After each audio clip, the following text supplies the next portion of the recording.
Hey, welcome back to Press Pass with Chris. As always, I am Chris Aguirre. I am joined by a living legend himself, uh, Colin Slater, Long Beach State guard. Man, I appreciate the time, Colin. Always good to see you. Man, I appreciate it. Good to see you too, man. Good to see you too. So just first of all, I know you're entering your senior year at Long Beach State. I know you've already graduated. So first of all, just how's it feel to be a college graduate, man? Hey, Long Beach State alumni, man. Here I am. It was honestly a journey. Um, just kind of getting that degree and putting that time in, and then applying to master's programs after that, and trying to get everything solidified. So I'm blessed, man. I'm really blessed. You're entering your last year at Long Beach State. I know the basketball journey's been a journey for you coming out of Emmanuel High School here in Greeley. I know Yep. you went to Tulane first for a couple of years. It didn't quite work out there. And then transferred to Long Beach State. So just first of all, just talk a little bit about your college journey that you did. Out of Emmanuel going to Tulane. I know that was your home. Your home from New Orleans. So just talk a little bit about that. And then just talk about what you're excited for. Your final year at Long Beach State. Well, yeah, coming straight out of high school, it was my dream since I was a kid to go to Tulane and get a chance to, play basketball and get an education there. I was really big on academics, and I still am. But when you come to a point where you're passionate about a lot of things, and as you grow up, you gain interest and you understand what's more important to you. And overall, Tulane was a great experience for me. It really tapped into a side of academics that I really needed. Like, it challenged me in school. The school portion of it was the best experience I've had as far as academically. I was around super bright people. I networked with a lot of great people I still network with to this day. The professors were great. They were all passionate about what they were teaching about. So that made this experience academically really good. Basketball wise, the program was just going in a different direction than when I started. You know what I mean? So I committed to a coaching staff that ultimately got fired, or they decided to leave before I got there. So at that point, I'm so committed to the school itself. I still go. You know what I mean? And typically, you go where the coaching staff recruited you, because they recruited you for a reason. You know Mm-hmm. what I mean? Instead of just, kind of being there, and then the coaches don't really know you, but they understand you already committed. So they're like, okay, like we'll still keep you around. But they don't see you like the coaching staff originally saw you. So for me, I wanted to go somewhere where they understood who I am, and they knew my weaknesses, they knew my strengths, and I could help the team win. So that led me to Long Beach State, where I was a little bit closer to home.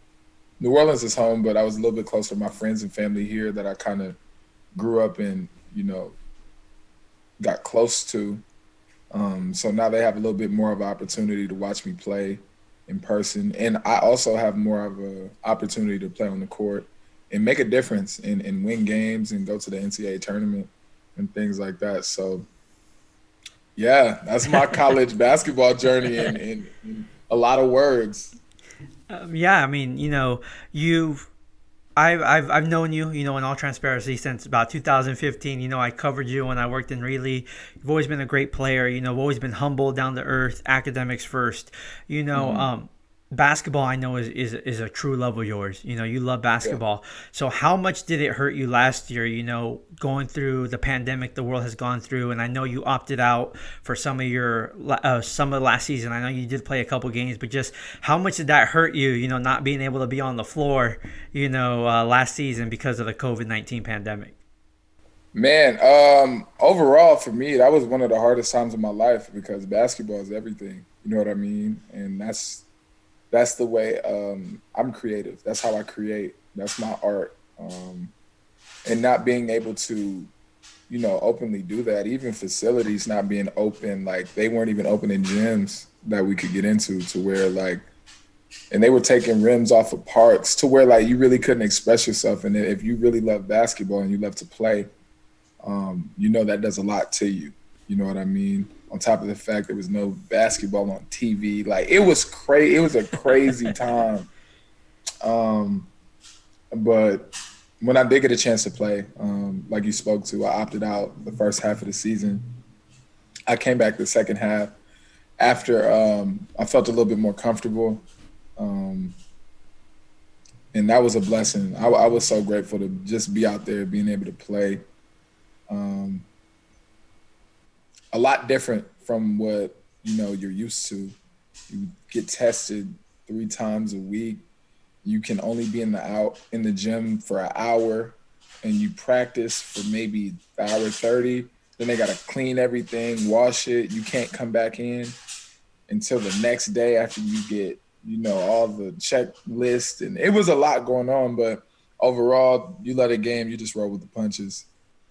Yeah, and then when you did come back, I know, you played a little bit, but entering your senior year now, what are you looking forward to most, about this team? Tell me a little bit about, for those that might not know, what's your Long Beach State teammate like, and just, Hmm. what are you guys looking forward to most this year?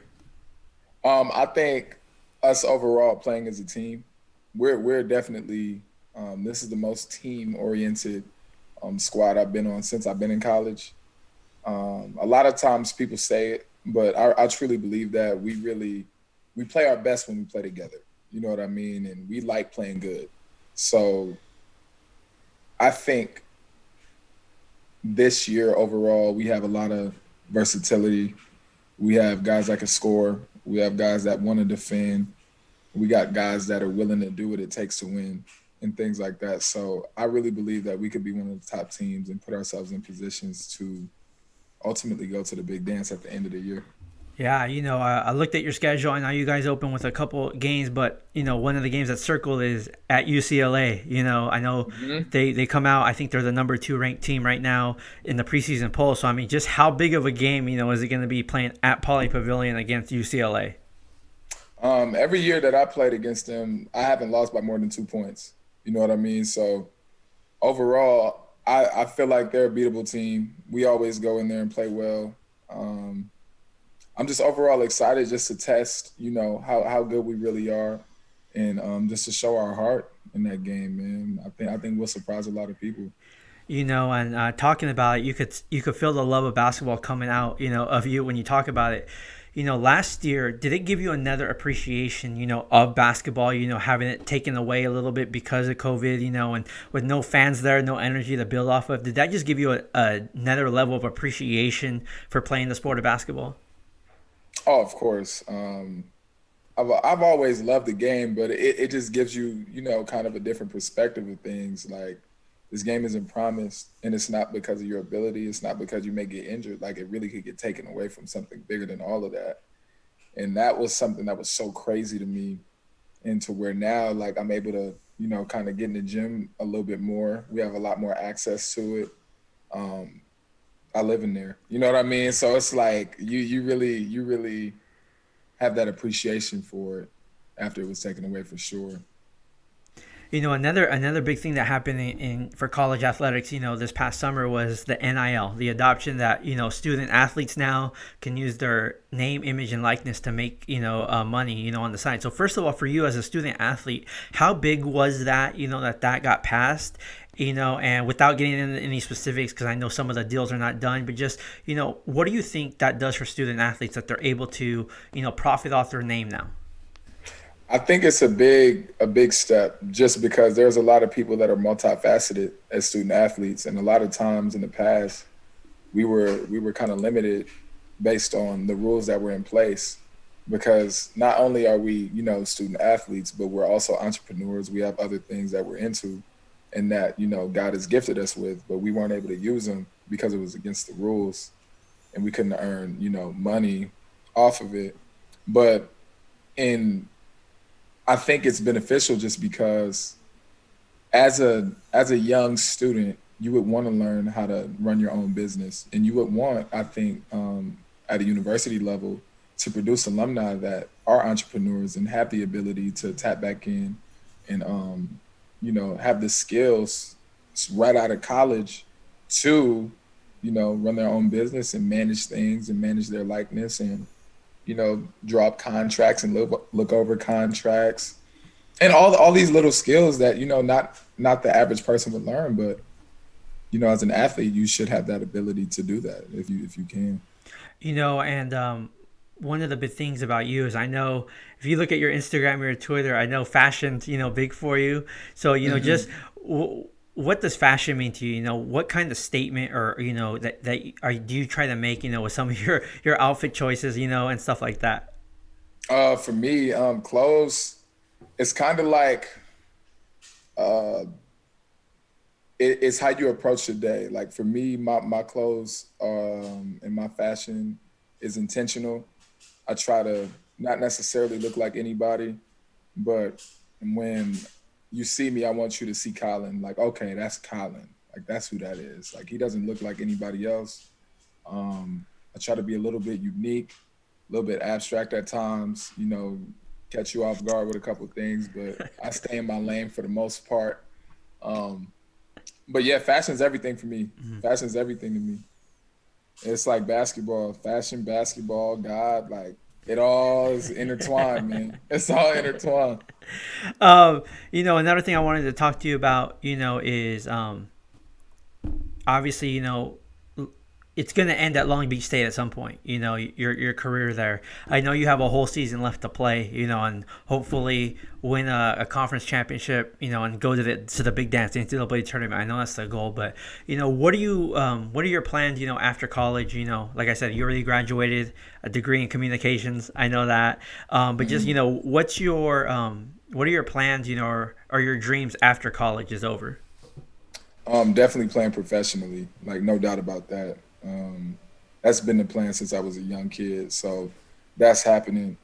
On top of that, I definitely want to finish my master's degree. I'm in an 18-month program. I'll have 12 months under my belt. I'll only need 6 more, so I definitely want to finish that while I'm in the process of being a professional, to where I can have my master's degree and have some experience as a professional athlete as well. So Colin, a lot of young athletes, are beginning their journeys in college, or are preparing to sign to a college, to continue their careers. I always ask this to any college athlete I interview, but just what advice would you give to, some young athletes that, are trying to make a decision of where to go to school, or if they are starting their college careers, just, what advice would you give them, now being, a senior at Long Beach State? Right. I think the biggest misconception is um, going to the biggest school that you have.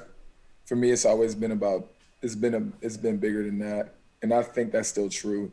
You should do what's best for you, not your parents, not your friends, not what your teammates think you should do, not what's most popular on the internet. Um, you should go to a place that's the best fit for you athletically, academically, socially, whatever you need as a person. Go there and be honest with yourself and evaluating that. Um, Go where you're going to play and get that experience, because I know guys that went really, really, really, really high, then ended up not playing basketball anymore. I know guys that went low and they're like, why'd you go? Why'd you go there? And then they ended up where they were supposed to, because they were real and they knew what they needed to work on. So my biggest advice would be go somewhere where you're the most comfortable for yourself and for nobody else, just for you. That's great advice. That's great advice. Going back to the basketball court a little bit. I know you're always in the gym. You're always working. What's the biggest improvement you've seen in your game? From maybe when you had your last full season a couple years ago to now. I mean, what are they going to see from Colin Slater when he gets on that court again? uh, I would say IQ. I'm seeing the game a little bit differently now. It's not only about just dribbling and shooting the ball. It's knowing your teammates, knowing where the defense is going to be, making them react to you, and you not reacting to them. I think that's the biggest improvement I've made in understanding the game, and I think that'll show. What's just something you learned about yourself? Going through the pandemic the last year. That maybe you didn't know about yourself. Um, that's a good question. I think the biggest thing I learned is that I'm a really creative person. and I didn't realize how much artistic value that basketball held, into where I would need to. I'm like, man, I need something to um, make me creative, and I'm not a good artist, so I can't draw. So like, I would have to find different ways. Like, I got a vinyl collection now. Um, I would go out and look at different things and get inspired different ways. So I realized I have a lot of different interests that I didn't know I had. Truthfully, truthfully, I didn't know I had them. Vinyl collection, man. So just talk a little bit about that. I mean, any prized possession do you have in the vinyl collection right now? Oh man, it's a toss up between Michael Jackson. I got a Michael Jackson album. It's the album with him in the suit. He's leaning a little bit. I think that one went like quadruple platinum. And then man, it's hard because I got a bit, like, I got a good collection. I would say my second best, mm, probably probably the Fugees. I got them too. Ah man, but then I gotta say Stevie Wonder. I There you gotta go, say man. Stevie. I'll go Stevie. I got Stevie on there too. I'll do that one. Nice, nice. And then just finally, Colin, like I said, once again, I appreciate you taking some time out. When everything's said and done, at Long Beach State, Yeah. I always ask this question to athletes too. What do you want your legacy to be? How do you want people to remember you, Colin Slater, when he leaves Long Beach State? Goes on as an athlete, and also just how do you want people to think of you as a person? First, as an athlete, I just want them to remember me as somebody who worked hard, who was composed, who was honest, um, and truthfully, just a winner. You know what I mean? Somebody who came in, did their job, they won, they had big moments, and they stepped up to the plate when they needed them. And as far as off the court, I want people to remember me as, like, a genuine guy, um, an honest guy, somebody who, isn't afraid to talk to anybody, a humble guy, but at the same time, you know, really sure of himself and, encouraging of other people. Sounds good. Sounds good. Well, Colin, I appreciate the time. Everybody out there, look for Colin. Long Beach State, they open their season, early November. Check their website to see it. And Colin, appreciate it. Have a great season, man, and we'll talk again soon. I appreciate you, Chris. Thank you, man.